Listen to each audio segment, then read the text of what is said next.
Mexican Mafia and the Mexican cartels are at war, and what is at stake is nothing less than total control of the American drug trade. La M built an empire from inside the prison system that stretches across the streets of Southern California and commands the loyalty of tens of thousands of gang members who follow their orders without question. The cartels built something even bigger on the other side of the border. Organizations so powerful, they move billions of dollars in narcotics into this country every year and have gone to war with governments that tried to stop them. Two empires, one drug trade. And the battle between them for ultimate power is one of the most dangerous conflicts happening on American soil right now. By the end of this documentary, you will know who really controls the underworld. And I promise you the answer is far more complicated than anyone has told you. But before we get into any of that, I need you to first understand exactly what each of these organizations is, where they came from, and why the most dangerous thing about both of them has never been the violence. It's been the structure, because organizations that run on pure violence eventually collapse when their most violent members get removed. Organizations that run on structure, hierarchy, financial incentive, and institutional loyalty survive prosecution after prosecution, decade after decade, generation after generation. Both of these organizations have demonstrated exactly that kind of institutional durability, and understanding how they built that durability is the only way to understand what kind of power they actually hold. In 1957, inside the Doyle Vocational Institution in Tracy, California, a man named Luis Huero Buff Flores did something that nobody thought was possible. He got enemies to stop fighting each other. The California prison system in the late 1950s was a brutal, racially divided environment where survival depended entirely on who you were aligned with. The Aryan Brotherhood, rival Hispanic neighborhood gangs from all across Southern California, all of them were at war with each other inside those walls.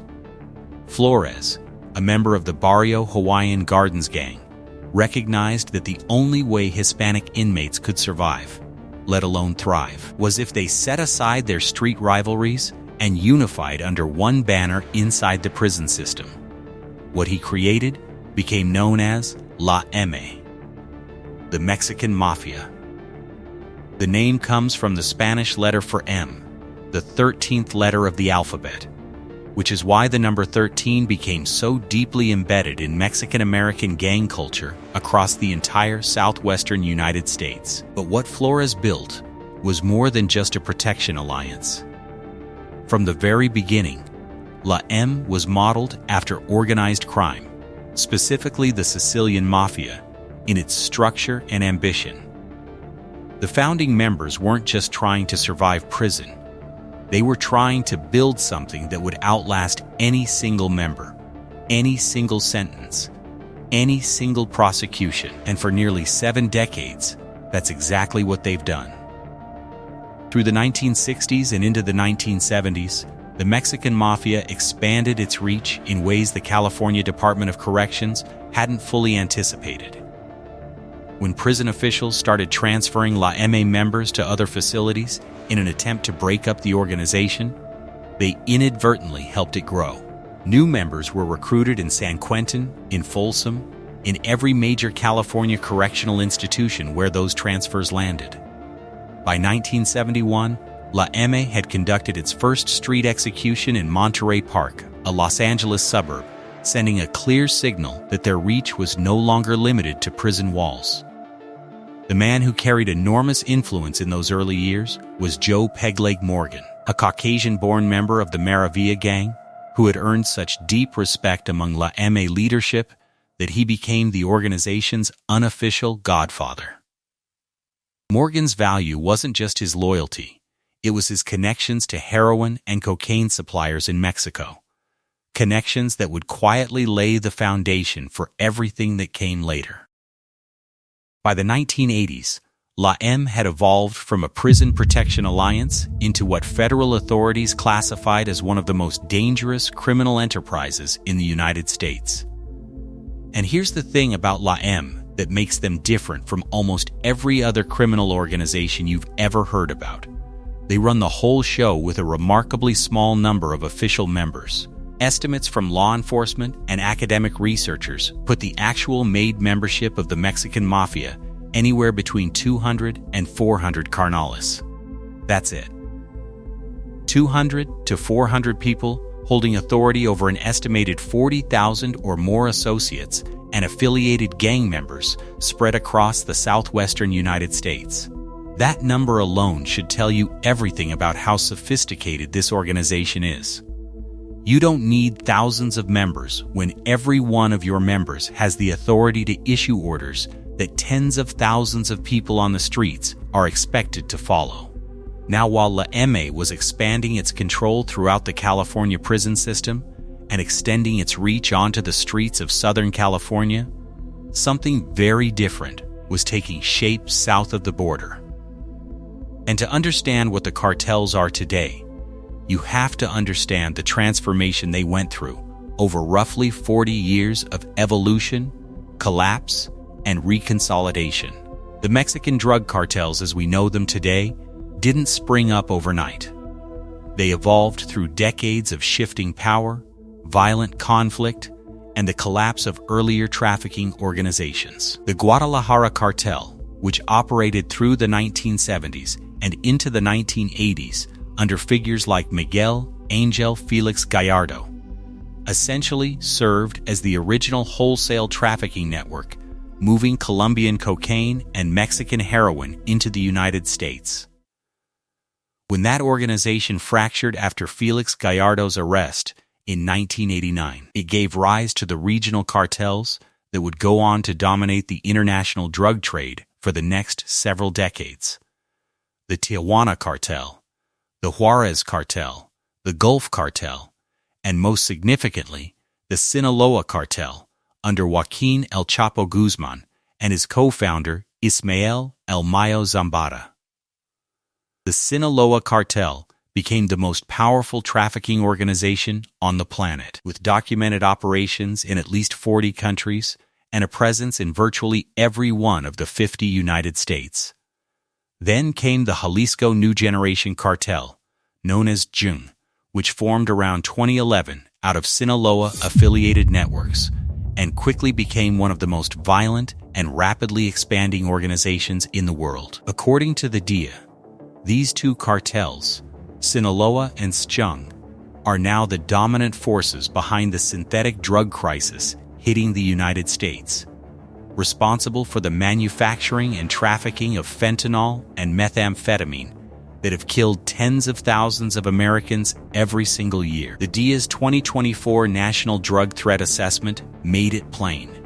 The Sinaloa and Jalisco cartels are global criminal enterprises operating sophisticated supply chain networks that begin with chemical precursors sourced from China, run through clandestine manufacturing labs in Mexico, and then flow through vast distribution pipelines into the United States. The scale of what these organizations built is genuinely difficult to comprehend. The DIA's 2024 National Drug Threat Assessment documented that in a 12-month period ending in October 2024, more than 84,000 Americans died from drug overdoses, with Sinaloa and Cheng products driving the overwhelming majority of those deaths. Law enforcement seized over 133,000 kilograms of methamphetamine in 2024 alone. And those are just the seizures. The product that moves successfully through the supply chain without being caught is multiple times larger than what was interdicted. The financial scale of these organizations' operations is measured in billions of dollars per year, flowing through money laundering networks that span Chinese financial brokers, real estate transactions across multiple countries, and front businesses that make the cartel's financial infrastructure nearly as complex as their trafficking operations. And here's where the public narrative gets complicated. Because when most people hear about the Mexican Mafia and the Mexican drug cartels operating within the same ecosystem, they immediately assume one thing: war. Social media channels, documentaries, movies, and YouTube videos have spent years feeding audiences a version of these organizations that puts them in constant violent collision with each other. The idea that two brutally powerful criminal entities operating within the same drug trade must inevitably go to war is the kind of story that goes viral, gets millions of views, and sells streaming subscriptions. It's also not what the documented evidence actually shows. The reality is that the Mexican Mafia and the major Mexican cartels have, for most of their coexistence, operated in a relationship that looks far less like a war and far more like a supply chain. Think about it from a pure business perspective. The cartels control production. They control the manufacturing of drugs inside clandestine laboratories in Mexico. They control the international transportation of those drugs. They control the smuggling corridors across the U.S.-Mexico border, the tunnels beneath Tijuana, the tractor-trailers crossing at Laredo, the semi-trucks and couriers and freight networks that move bulk shipments into the American interior. The cartel's power is fundamentally about the upstream side of the narcotics economy, getting the product made and getting it into the country. La M's power sits on the downstream side. Once those drugs are in the United States, they need to move from high-level distributors down through neighborhood-level networks into the hands of end users. That's where the Mexican Mafia's infrastructure becomes essential. And that infrastructure is the Sureos. The Sureo designation for Southern California Hispanic street gangs solidified in the 1980s as a direct result of the prison conflict between La M and their rivals in Northern California, the Nuestra Familia. The origin of that split traces back to a single violent incident inside San Quentin State Prison in 1968, when a Mexican Mafia member stole a pair of shoes from a Northern California inmate. When the inmate confronted the thief, the situation exploded into a full-scale riot that left 19 inmates stabbed and one La M associate dead. The incident became known as the Shoe War, and it pushed Northern California inmates to formally organize for protection against La M. Southern California gangs aligned with La M became Sureos. Northern California gangs aligned with Nuestra Familia became Norteos. That division, born from a stabbing over shoes in a San Quentin cell, now shapes gang dynamics in more than 35 states across the entire country. Chicano street gangs across Southern California aligned themselves with the Mexican Mafia and became Sureos. The name itself comes from the Spanish word for Southerners, and these gangs identify with the number 13, the letter M, as a declaration of loyalty to La M. Today, there are hundreds of Sureo-affiliated gangs operating across more than 35 states throughout the United States. Hundreds of individual cliques, each controlling their own territory, each with their own shot callers on the streets and their own connections inside the prison system. And all of them, in one way or another, operating under the authority of La M. Here's something no one actually talks about when it comes to how La M maintains that authority. It's not just through violence, although violence is absolutely part of the enforcement mechanism. It's through taxation. The Mexican Mafia uses what amounts to a franchise taxation system across the criminal enterprises of every affiliated street gang in Southern California and parts of the broader Southwest. Drug dealers who operate within Sureo-controlled territory pay tribute to La M. Gang members who run criminal enterprises pay a percentage up the chain. Illegal gambling operations, extortion targets, anyone generating money within La M's sphere pays into the organization. In exchange, the Mexican Mafia provides what amounts to protection, the authority to operate, the the guarantee that nobody sanctioned by La M will interfere with your business, and the backing of an organization that has demonstrated its willingness to issue a green light, authorizing violence against anyone who refuses to comply. And those consequences are real, documented, and swift. A green light means open season. Any affiliated member who encounters the targeted individual is authorized, and in some cases obligated, to carry out violence against them. You don't refuse to pay your tribute to La M, because the last people who refused ended up targeted by every Sorreo-affiliated gang in the state simultaneously. That's an enforcement apparatus that no street-level criminal enterprise wants to test. What makes this taxation system so remarkable is that it functions across the prison wall. Made members of La M sitting inside maximum security facilities are issuing orders about who gets taxed on the streets of Los Angeles, San Diego, and cities across the Southwest. They communicate through coded phone calls, through visiting relatives who carry messages in and out, through contraband phones smuggled into correctional facilities, through associates who move between the inside and the outside world. Pelican Bay State Prison became the symbolic headquarters of La M's authority, a place where, according to law enforcement sources, no act of violence can be carried out against another inmate without the organization's permission. Nothing happens without authorization from the top, and the top is operating from inside a cell. To understand how these two organizations actually operate together, think about it this way. The cartels are the international manufacturers and wholesalers. La M is the domestic distributor and logistical middle management, and that structure runs like a machine.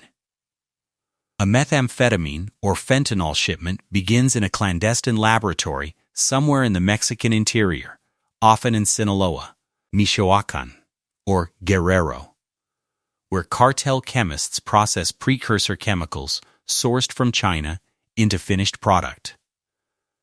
From there, it moves toward the northern border through a logistics network of drivers, compartment specialists, corrupt port officials, and tunnel operators.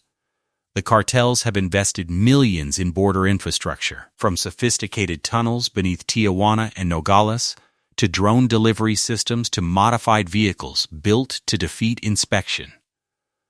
Once the shipment crosses into American territory, it moves to stash houses in San Diego, Los Angeles, Phoenix, and Tucson, where it gets broken down from bulk into street-ready units. That is the exact moment the cartel's direct involvement decreases and La M's network activates. The bulk product moves to mid-level distributors connected to La M or the Sorreo network. From there, it flows down through shot callers in individual neighborhoods to street-level dealers affiliated with specific gangs and finally to the end user. Every step of that domestic journey is taxed by someone connected to La M's authority structure. But the relationship goes even deeper than distribution. The cartels prefer not to operate retail street corners because doing so exposes their people directly to American law enforcement. So when they need enforcement actions carried out inside the United States, whether that means tracking down a stolen drug shipment, sending a message to someone who shorted them on payment, or eliminating an informant, they don't send Mexican hitmen across the border. That kind of operation creates too much international scrutiny and too much risk. Instead, they outsource the contract to La M. La M then delegates the order down to local street gangs who carry it out. The cartels never get their hands dirty on American soil. La M takes the contract fee. The street gang does the work. That arrangement, documented by the FBI and federal law enforcement agencies across multiple investigations, effectively gives the cartels a shadow army of thousands of expendable street soldiers operating throughout the United States without any of the exposure that comes with running those soldiers directly. In Texas, law enforcement officials have documented that certain chapters of the Mexican Mafia have been certified by cartels as authorized high-purity drug dealers. All other dealers in those territories were required to dilute their product by 50% or face consequences, a detail that illustrates just how deep the operational integration between these two organizations has actually become. The cartels are not just using LAM as a passive distribution network. They are actively using LAM's organizational structure to regulate the quality and pricing of their product on American streets. Now here's where it gets interesting, because all of this raises the obvious question. If these two organizations are so intertwined, have they ever had real issues with each other? And the answer is yes, but not in the way most people expect. Historically, no major widespread war has ever erupted between LAM and the primary Mexican cartels. Their structural design makes full-scale conflict almost impossible for a reason that most people never consider. When cartel members get arrested and extradited to the United States, they land inside American prisons. And inside American prisons, LAM runs the yard. Mexican national inmates, often referred to as paisas inside the system, depend on LAM for protection against rival factions the moment they walk through those gates. If a cartel were to declare open war on the Mexican Mafia, every single cartel member sitting inside an American federal or state facility would immediately become a target. LAM would issue a green light on every paisa in the system overnight. That reality alone is one of the most powerful deterrents against conflict that exists in the entire criminal underworld. A cartel going to war with LAM wouldn't just be fighting on the streets. They would be signing death warrants for their own people already in custody across dozens of American prisons simultaneously. That is not a war any cartel wants to start. And none of them have. The conflicts that do arise between LAM and cartel-connected organizations are strictly localized business disputes. A street gang shorts a cartel on a drug shipment payment. A cartel-connected trafficking cell moves product through LAM territory without authorization or tribute. An unreliable American crew gets cut off by their Mexican supplier. These infractions happen, and when they do, they are handled through targeted violence or financial penalties rather than organizational warfare. The Sinaloa cartel and Chung fight each other over trafficking corridors in Mexico because they are genuinely competing for the same physical territory. LAM and the cartels are not competing for the same territory. The cartels own the supply side. LAM owns the distribution side. Their territories only overlap at the handoff point, and both sides are incentivized to make that handoff as smooth as possible. The closest these two worlds ever came to a formal collision was not a war. It was an attempted merger. But here's the part that might actually interest you. Because the relationship between LAM and the Mexican cartels wasn't always just understood between the parties. At one point, somebody tried to make it official, and when they did, federal investigators were listening to every word. In 2011, a phone call was made to a Los Angeles County jail. A woman named Sonia Apodaca reached out to Jose Rodriguez Landa, a Mexican mafia figure known as Fox, who was incarcerated at the time. Through that phone call, Apodaca introduced Landa to a member of La Familia Michoacana, the cartel based in the Mexican state of Michoacan, who was seeking help for a relative in prison.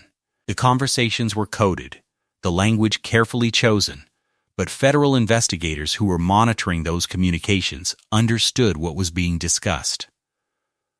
The parties were working to establish what they called the project. The project, as outlined in a federal indictment unsealed in August 2013, was an alleged alliance between the Mexican Mafia and La Familia Michoacana that sought to establish a more direct and formalized narcotics supply arrangement.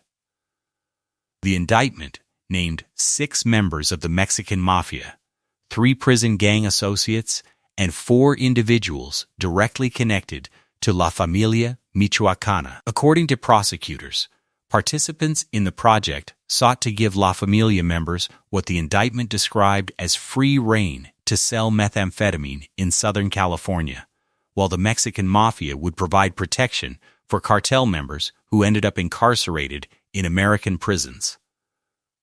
In return, La Familia would supply La M members with money and methamphetamine at discounted prices. The deal would have created a more direct pipeline from cartel-level supply straight to La M-controlled distribution, cutting out traditional intermediaries who had previously served as the middle layer between those two worlds.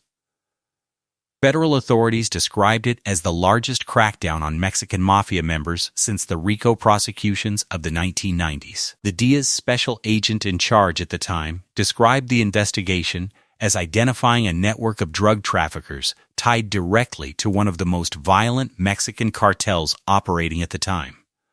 The project was significant not just because it got disrupted by law enforcement, but because of what it revealed about the nature of the relationship between La M and Mexican cartels more broadly. These weren't organizations that were fighting each other. They were organizations actively trying to deepen their business relationship, formalize arrangements that had previously operated on a more informal basis, and create even greater efficiency within the shared criminal supply chain. The indictment created tension with other trafficking organizations, particularly the Sinaloa cartel, which did not want to lose its dominant distribution pipelines into California to La Familia. That tension was a business conflict between cartels competing for La M's partnership, not a war between La M and the cartels themselves. And the project was not the only documented case of La M and a major cartel formalizing their relationship at the highest levels. Federal prosecutors in Sacramento later indicted Ronaldo Medrano Ayala, a 74-year-old Mexican mafia figure who had spent decades operating from San Quentin's death row, on charges that he oversaw a partnership between La M and the Sinaloa cartel specifically. Ayala allegedly collected taxes from La M, connected operations from San Diego to Seattle, and according to the indictment, he went so far as to offer protection to El Chapo himself inside American prison walls in exchange for the Sinaloa cartel supplying controlled substances to La M's distribution network. The offer illustrated exactly how the relationship between these two organizations functions at its highest levels. La M provides the prison infrastructure and domestic enforcement muscle, and in exchange the cartel provides the supply. It is a transaction. It is a business arrangement. And it runs from behind the bars of maximum security facilities. Now listen closely, cuz what I'm going to say next brings everything together.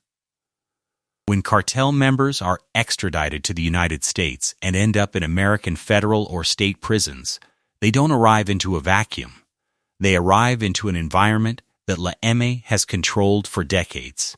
The prison alliances and protection structures that La M maintains inside correctional facilities become immediately relevant to cartel members who suddenly find themselves on American soil, in American cages, surrounded by people who operate under La M's authority. The relationship that exists on the outside, the supply chain relationship between cartel-level trafficking and La M-level distribution, has a parallel on the inside, where the organizational alignment between affiliated groups provides a form of protection and social order for cartel members navigating the American prison system. The deeper you look at both organizations, the more you realize that the question of who's more powerful is being asked backwards. Most people ask it because they want to know which organization would win a war. But neither of these organizations has any interest in fighting a war with the other, because neither organization gains anything from it that they couldn't gain more cheaply through cooperation. So the more useful question is, who controls what? And why does each form of control matter? Compare the organizational structures of these two entities side by side, and you start to see why asking who's more powerful is actually the wrong question. The Mexican Mafia operates with a small, tightly controlled membership of a few hundred made cartels, exercising authority over tens of thousands of affiliated gang members through a combination of prison authority, coded communication, tribute systems, and the credible threat of lethal violence. Their power is vertical, small at the top, massive at the bottom, and all of it flowing from a foundation built inside the correctional system. The major Mexican cartels operate more like multinational corporations. Regional commanders overseeing trafficking cells, financial operations that span multiple countries, armed enforcement groups, sometimes numbering in the thousands, equipped with military-grade weapons, transportation networks using everything from submarines to tractor-trailers to drones to move product across borders, international logistics operations coordinating with chemical suppliers in China, processing operations in Mexico, and distribution networks in dozens of countries simultaneously. The Sinaloa cartel, even after the arrests of El Chapo and El Mayo, still operates in approximately 40 countries. Ching, led by Nemesio El Mencho Oseguera, has been building cocaine supply chains from South America to American streets that rival anything Sinaloa ever constructed. These aren't comparable hierarchies in the way the internet wants to compare them. They're different kinds of power, operating at different levels of the same criminal ecosystem. The cartels dominate the international supply side with a scale of resources and a geographic reach that La M cannot match and does not try to match. La M dominates the domestic distribution and enforcement side with a depth of street-level control and prison authority that the cartels cannot replicate and, for the most part, don't need to replicate, because La M is already doing it for them. Geographically, the contrast is equally clear. The Sinaloa cartel operates across Mexico's Pacific Coast states, through border crossings from California to Texas and into distribution points across virtually every American state. Chung has been documented operating in the same corridors and has built its own infrastructure, competing with and sometimes eclipsing Sinaloa's reach. La M's geographic influence is concentrated primarily within California and parts of the Southwest, with its most intense authority felt within the California state prison system, the federal prison system, county jails across Southern California, and the streets of major cities like Los Angeles, San Diego, and their surrounding areas. The territories only partially overlap, which is precisely why neither organization fully replaces the function of the other. Financially, the gap between these organizations is enormous in terms of raw revenue, but the source of that revenue tells you everything about why each needs the other. The cartels generate billions of dollars annually through wholesale narcotics trafficking. The DIA's 2024 National Threat Assessment documented that synthetic drugs alone, primarily fentanyl and methamphetamine manufactured by Sinaloa and CJ Ning, are responsible for tens of thousands of American overdose deaths per year, representing an incomprehensible volume of product and profit at the wholesale level. La M's income comes primarily from taxation, extortion, and the oversight of criminal enterprises conducted by affiliated street gangs. They don't necessarily handle the bulk shipments themselves, but they collect from every step of the distribution process that happens within their sphere of influence. Wholesale revenue versus distribution and enforcement revenue, both are massive, both are essential to the criminal economy, and both depend on the other existing. Federal law enforcement has spent decades trying to dismantle both organizations simultaneously, and the approach has been dramatically different for each.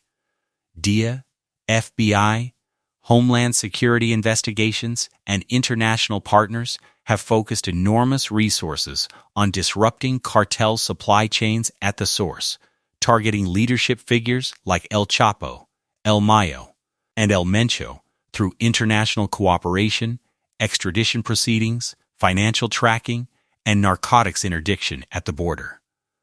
Against La M, federal prosecutors have repeatedly deployed RICO statutes, the same legal framework used against the Italian-American mob, building cases against leadership figures and their street-level associates in massive multi-defendant prosecutions. In 1995, 22 people connected to La M leadership were hit with federal RICO charges in what was considered a landmark effort to break the organization's power. They weren't broken. In 2013, the project investigation brought the largest wave of La M arrests since those 1990s prosecutions. The network continued.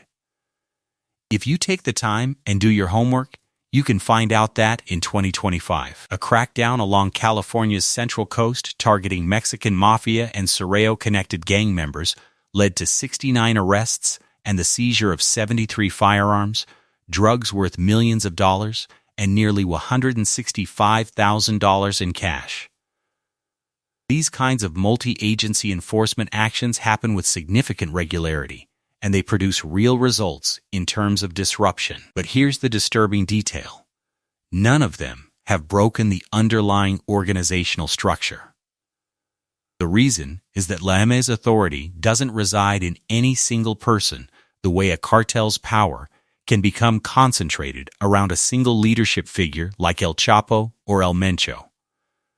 It resides in the structure itself, the prison system, the taxation system, the code of conduct, the organizational framework that new leadership can always step into when existing leadership is removed. Every RICO prosecution has taken out a layer of La M connected figures. Every time, the layer beneath it has moved up and the operation has continued. That organizational resilience is one of the most remarkable features of any criminal enterprise that American law enforcement has ever documented. The same pattern holds on the cartel side. El Chapo's capture, extradition, and life sentence in an American federal prison didn't destroy the Sinaloa cartel. It triggered a transition that ultimately led to greater power for Los Chapitos before their internal war with the El Mayo faction created the violent fracture that now has law enforcement watching northern Mexico with particular concern. Criminal organizations at this level have built-in redundancy that individual prosecutions, however significant, rarely fully eliminate. Before we answer the central question directly, it's worth understanding how we got to a place where so many people believe the answer is obvious when the reality is so much more nuanced. Because the gap between public perception and documented reality on this subject is enormous, and it didn't get that way by accident. Popular culture has done more to distort public understanding of these organizations than almost any other single factor. Movies like American Me painted a dramatized portrait of La M's prison culture that generated significant controversy within the Mexican-American community and among law enforcement alike. Television series, podcasts, and YouTube documentaries have generated enormous audiences by framing the relationship between prison gangs and cartels as an epic power struggle constantly on the verge of all-out war, because that framing is more compelling than the truth. The truth is messier, more corporate in its logic, and far less cinematic than the version social media wants to sell. Criminal organizations, like legitimate businesses, generally avoid destroying profitable partnerships. And these two have been in a profitable partnership formally or informally for decades. So who actually has the power? That question doesn't have a clean answer, and anyone who gives you one is oversimplifying. The Mexican cartels, particularly Sinaloa and Ching, possess a kind of power that exists on a global scale. They control the production of drugs that kill Americans by the tens of thousands every year. They operate distribution networks spanning dozens of countries. They have the financial resources to corrupt governments, bribe military officials, and field armed forces that rival small nation-states in their equipment and manpower. The arrest of El Chapo didn't stop the Sinaloa cartel. The arrest of El Mayo triggered a brutal internal war between the Los Mayos and Los Chapitos factions that destabilized large portions of Mexico but didn't end the organization. Ching has been building cocaine supply chains from South America to American streets faster than law enforcement has been able to disrupt them. These are organizations that have demonstrated extraordinary resilience against every form of law enforcement pressure the American and Mexican governments have been able to bring to bear. La M's power is different. It's smaller in geographic scale, smaller in financial volume, and almost invisible in its operation compared to the cinematic brutality of the cartels. But it's deep in a way the cartel's American footprint is not. 200 to 400 made members holding authority over tens of thousands of associates in dozens of states, all from inside a prison cell, through coded messages and contraband phones and trusted intermediaries, collecting taxes on every drug deal happening within their territory, issuing green lights on anyone who doesn't comply, and maintaining an organizational structure that has survived every attempt to dismantle it since 1957. That's a different kind of power. It's not global, but it's total within the world it controls. And here's something no one actually talks about. Neither of these organizations needs to defeat the other to maintain their own power, which is precisely why the headline war between them has mostly existed in the imagination of the internet rather than on the streets. The cartels need distributors they can trust who understand the American criminal ecosystem from the inside. La M needs supply from organizations sophisticated enough to move product across an international border at scale. The documented business arrangement and the project conspiracy, as revealed by federal prosecutors, made this explicit in a way that rarely reaches the public consciousness. These organizations have been working toward greater cooperation, not less, even as law enforcement has been trying to prevent it. But ironically, the more pressure law enforcement applies to both organizations, the more incentive they have to formalize and deepen their cooperation rather than allow chaos to reduce their operational efficiency. Every prosecution that disrupts an established supply channel creates an opportunity for new arrangements. Every arrest of a key intermediary creates a vacuum that new relationships fill. The documented pattern going back decades is not escalating warfare between La M and the cartels. It's escalating cooperation, periodically disrupted by law enforcement, followed by reorganization and renewed partnership. That cycle is likely to continue regardless of any individual arrest or prosecution. The only question left to answer right now is whether that dynamic continues as both organizations evolve under increasing pressure. The Sinaloa cartel is in the middle of a violent internal fracture following the arrests of its two most senior leaders.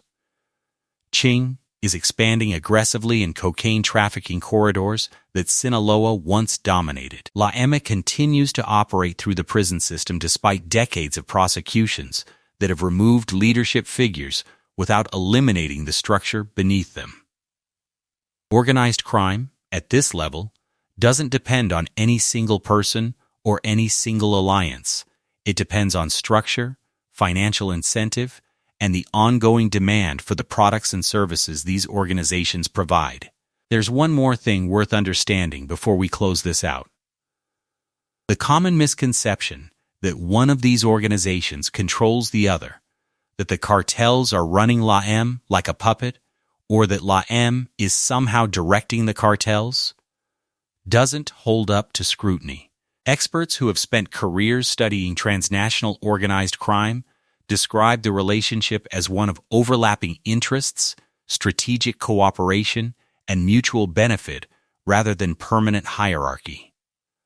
When La Familia Michoacana and La M were allegedly building the project together, Neither organization was subordinate to the other. They were two entities with complementary capabilities trying to formalize an arrangement that would benefit both. That's the model that appears across documented cases of cartel and prison gang interaction. Business logic, not domination. What keeps both organizations standing after all these decades isn't their capacity for violence, though both have demonstrated that capacity without question. It's their capacity for adaptation. La M has survived every RICO prosecution thrown at it because the structure exists independently of any single member. The Sinaloa cartel has survived the imprisonment of its two most legendary leaders because the network exists independently of El Chapo and El Mayo. Criminal organizations that have lasted this long aren't powered by any one person. They're powered by the financial incentives, the institutional memory, and the organizational frameworks that outlast every individual who gets taken off the board. That's what makes them truly dangerous. And that's what makes the question of who holds the power between them so much more complicated than any headline will ever have the space to explain. So the next time you see a headline declaring that the Mexican Mafia and the cartels are at war, understand what that framing is missing. These aren't two armies lined up on opposite sides of a battlefield fighting for the same piece of ground. They're two different kinds of power operating at two different levels of the same criminal supply chain, occasionally cooperating, occasionally conflicting, but generally finding that the money flows better when they leave each other's operations intact. The cartels control what gets made and how it gets across the border. La M controls what happens to it once it's here. And as long as demand for drugs in the United States remains what it is, both of those functions remain essential. Both of those organizations remain powerful, and the relationship between them remains exactly as complicated as the reality demands. Drop a comment below and tell me which side you think holds more real power. The cartels with their billion-dollar international trafficking empires and global reach? Or La M with 200 to 400 made members who somehow control the criminal ecosystem of the most populous state in America from inside a prison cell? Because I genuinely believe that debate doesn't have a single right answer, and the fact that it doesn't is what makes these organizations the most fascinating and most dangerous criminal enterprises operating in the Western Hemisphere today. And if you want more documentaries going inside the true mechanics of organized crime, subscribe now, because we're just getting started.